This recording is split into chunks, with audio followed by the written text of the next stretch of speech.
Have you ever wondered how a single, unexpected gesture, something so small, so ordinary, can break through walls no one else could climb? In the heart of Manhattan, inside a luxury high-rise with glass windows reflecting the city lights, a man named Richard Hayes lived a life most people only dreamed of. A self-made CEO, known for his sharp decisions and billion-dollar empire, Richard commanded respect everywhere he went. But behind closed doors, in a penthouse suite filled with silence, he faced the one battle his money, power, and influence could not win: reaching his daughter. Her name was Emily, 7 years old, fragile as porcelain, yet with a gaze heavy with shadows no child should ever carry. She had once been full of laughter, her small voice echoing through the apartment like music. But everything changed the day tragedy struck, the day her mother passed away in a sudden accident. Since then, Emily hadn't been the same. At first, Richard thought it was just grief. That time would heal her. But time did not heal. Instead, Emily built walls. She stopped speaking. She stopped smiling. She refused to be touched, even by her own father. And when Richard hired nannies, 6 of the best money could buy, Emily rejected them all. Some she screamed at, others she ignored completely, sitting in silence with her teddy bear clutched in her arms. One nanny lasted only 3 days before quitting in tears. Another fled in the middle of the night, saying the child's cold stare haunted her. 2 months passed, 6 nannies gone, and Richard, despite all his power, was powerless.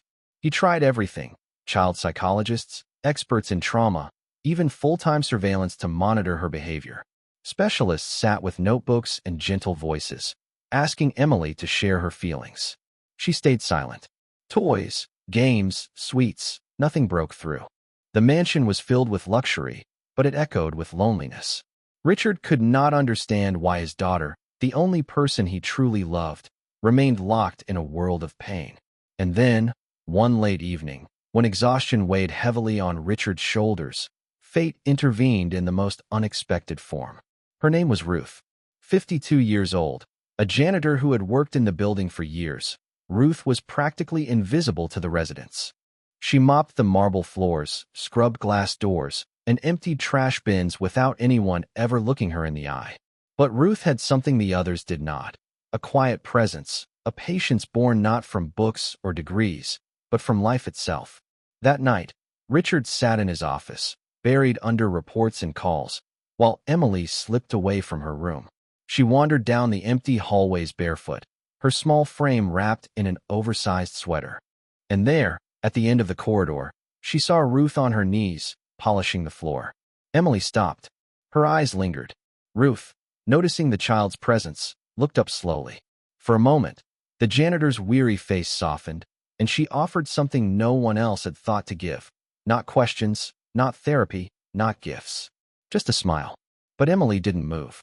She stood frozen, clutching her teddy bear tightly, her breathing shallow. Ruth, sensing the fear, didn't approach. Instead, she lowered her gaze again, as if to say, "You don't need to come closer. You don't need to speak. I see you anyway." Minutes passed. Then, Ruth did something simple. She reached into her pocket. From its depths, she pulled out a small, worn object, an old harmonica. Its silver edges were scratched, its surface dull, but when Ruth lifted it to her lips, a soft, soulful tune filled the hallway. The melody was gentle, like a lullaby carried on the wind. It was not perfect, not polished, but it was alive. The sound echoed through the quiet halls, wrapping itself around the girl like a blanket. And for the first time in months, Emily's eyes widened, not with fear, but with curiosity. She took one step forward, then another, and before Ruth even realized it, the child was sitting on the floor a few feet away, listening, her teddy bear resting on her lap. Ruth did not speak. She did not ask. She just played. And Emily, silent as always, stayed. When Richard emerged from his office minutes later, he froze at the sight. His daughter, who had rejected everyone, sat in the hallway, calm, almost peaceful, while a janitor played an old harmonica under the glow of dim lights. And in that instant, something impossible happened. Emily smiled. Ruth had never expected the girl to actually respond. But that tiny nod, that hesitant glance at the little tin whistle she'd pulled from her pocket, it had been enough. The next evening, Ruth deliberately lingered in the hallway after her shift. She swept the marble floor slower than usual, her old mop squeaking with every push. And sure enough, she heard it again, the soft sound of muffled crying behind the half-open nursery door. For weeks, no one had been able to get near Emily without her screaming. But when Ruth carefully knelt, the crying quieted. "Do you want to hear the sound again?" Ruth asked gently, her voice barely above a whisper. Emily's tear-stained face peeked out from the shadows. Her little hands, clenched into fists, trembled as if holding back invisible monsters. She didn't speak, but her eyes darted toward the whistle. Ruth smiled and lifted it slowly to her lips. A simple, tender melody filled the empty nursery, notes soft as a lullaby, rising and falling like waves on a calm sea. It wasn't perfect, the tune wavered, broken in places, but it carried something no psychologist had managed to give Emily: warmth. The little girl froze, listening. For the first time in months, she wasn't crying. Days turned into weeks. Ruth never forced interaction. She never asked questions the way the psychologists did, never tried to break down the walls with clever techniques. Instead, she simply showed up. With her mop, her bucket, and that little whistle tucked in her pocket, Ruth became a quiet presence in Emily's world. One evening, as the golden glow of Manhattan's skyline filtered through the tall windows, something unexpected happened. Emily reached out. Her tiny hand brushed against Ruth's sleeve, tugging it gently. Her lips parted, silent at first, but then came the faintest word, cracked and fragile like glass. "Play." Ruth's heart clenched. It was the first word anyone had heard from Emily in months. Carefully, as though handling a miracle, Ruth lifted the whistle and played. This time, Emily didn't just listen. She began to hum along. Off-key, barely audible, but undeniably there. The next morning, chaos erupted in the CEO's penthouse. Mr. Hawthorne, Emily's father, stormed into the nursery after the head nanny rushed to him. Her voice panicked. "Sir, you need to see this." Inside, Ruth was sitting cross-legged on the carpet, her worn janitor's uniform stained with bleach. Emily was beside her, holding the whistle in her small hands. She wasn't crying. She wasn't silent. She was humming. Mr. Hawthorne froze. For weeks, he had thrown money at the problem, specialists, therapies, entire teams of experts. Nothing had worked.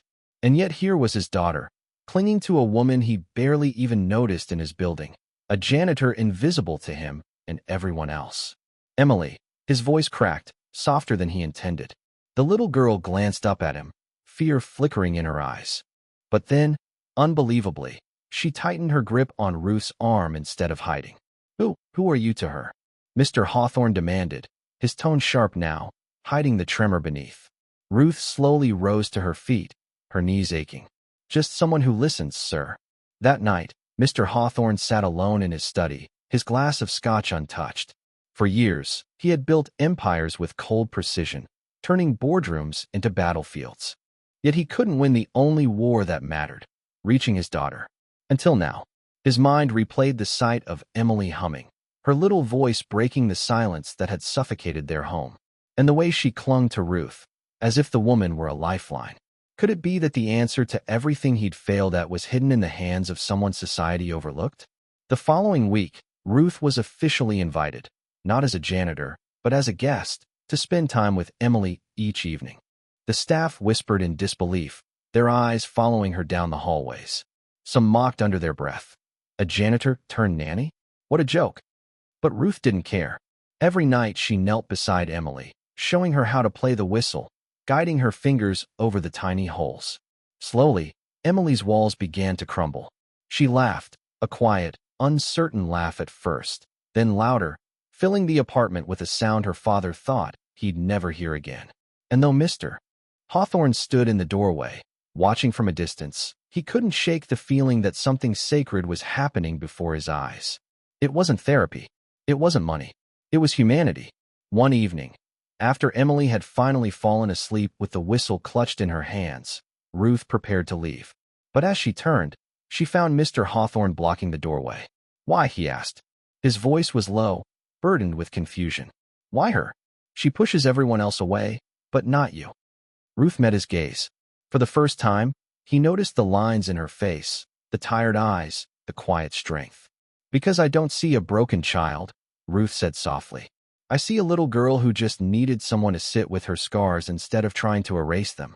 Mr. Hawthorne said nothing, but his chest tightened, his throat burning with emotions he hadn't allowed himself to feel in years. And for the first time, he realized Ruth wasn't just healing Emily. She was healing him, too. The gala was supposed to be perfect. Crystal chandeliers glowed above the ballroom, violins swelled in the background, and Manhattan's most powerful families gathered around tables draped in white silk. Mr. Hawthorne had hosted dozens of such events before, fundraisers, investment dinners, charity showcases. But this time, something was different. This time, his daughter was attending. For months, Emily had remained hidden away, invisible to society, just as Ruth had once been. But after weeks of small breakthroughs, the whistle, the laughter, the fragile words, her father dared to hope.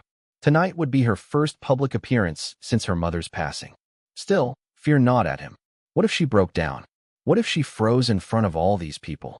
The memory of her endless silence still haunted him. But when the elevator doors opened and Emily stepped into the ballroom holding Ruth's hand, the entire crowd turned to stare, and silence rippled through the room. She wasn't crying. She wasn't hiding. She was walking. Her little black dress shimmered under the chandeliers, her dark curls falling gently around her face. But it wasn't the dress or her appearance that left the crowd breathless. It was the way she held herself, her tiny fingers wrapped around Ruth's worn, calloused hand, like an anchor. Whispers rose from the tables. Is that Hawthorne's daughter? She hasn't been seen in over a year. And who is that woman with her? The questions didn't matter. What happened next silenced them all. At the center of the ballroom, a grand piano stood waiting for the evening's scheduled performance. But before the pianist could even approach, Emily tugged Ruth toward the stage. Her father's heart stopped. Emily, no. But she was already climbing the steps, her little legs trembling with each effort. She turned toward the crowd, clutching something small in her hands. The whistle. The same battered tin whistle Ruth had pulled from her pocket weeks ago. The ballroom erupted in murmurs. Guests exchanged puzzled looks, their laughter nervous. A child interrupting a black-tie gala? The humiliation could ruin Hawthorne's carefully curated reputation. But then Emily lifted the whistle to her lips and played. The first notes wavered, thin and uncertain. But Ruth knelt beside her, nodding, whispering encouragement. Slowly, the tune grew stronger. The same melody Ruth had once played in a lonely nursery now filled the vast ballroom, echoing against marble walls. The crowd hushed. Forks froze in midair. Glasses remained untouched. It wasn't flawless music. It wasn't polished. But it was alive. It carried all the pain Emily had locked inside her, all the healing Ruth had helped her find. The fragile notes turned into a declaration. I'm here. I survived. And then something extraordinary happened. Emily's father, stone-faced titan of Wall Street, a man who had never allowed himself to weep in front of anyone, felt tears streaming down his face. They weren't tears of shame or weakness, but of release. For the first time, he saw his daughter not as a fragile burden to be fixed, but as a miracle to be cherished. When the song ended, silence hung heavy in the air. And then, applause.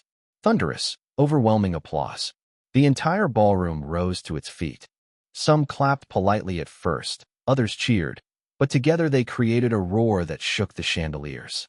Emily stood frozen, unsure, her wide eyes darting nervously toward Ruth. Ruth simply smiled, her hands steadying the girl's shoulders. Take a bow, she whispered. And Emily did.